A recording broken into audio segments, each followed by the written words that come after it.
3. The naming.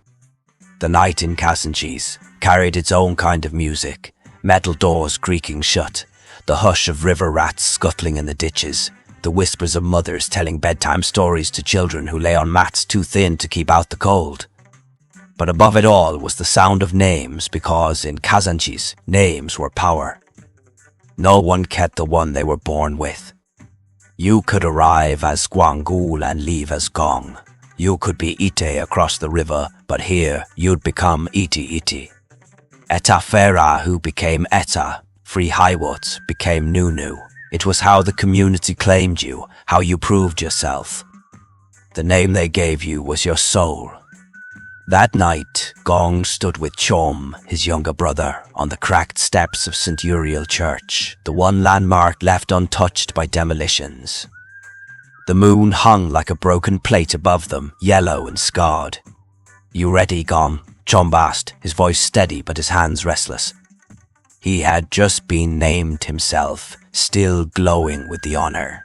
"Once they call you, there's no turning back." "I was ready before they buried Kitila and Kuriti," Gong said quietly. The memory of their shallow graves still haunted him, the broken earth, the hurried prayers, the silence that followed. They had been brothers to the street, swallowed before their time. The elders stood in a circle, torches casting long shadows across their faces. Aya and Inanayai, fierce in their headscarves, sat beside Engishu and Abule. Their voices would decide whether Gong truly belonged. Etieti spoke first, her voice soft but edged like a knife. "Gwangul, son of Kazanchis, you walked through the ashes of houses crushed under steel.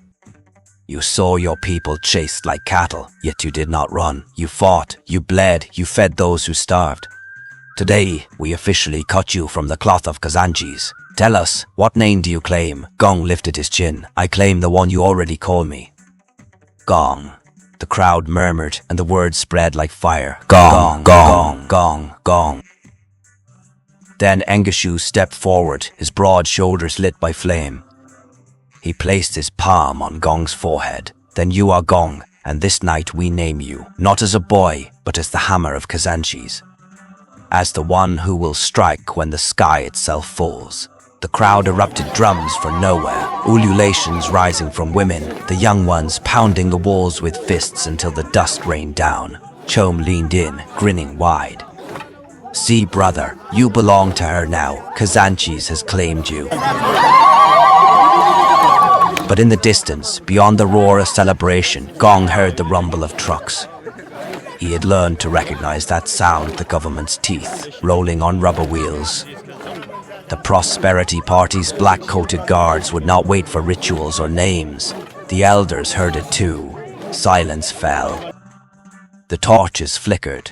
Ethiopia whispered, "They come." And Gong, still tasting the weight of his new name on his tongue, knew the Ragnarok of Kazanchis had already begun.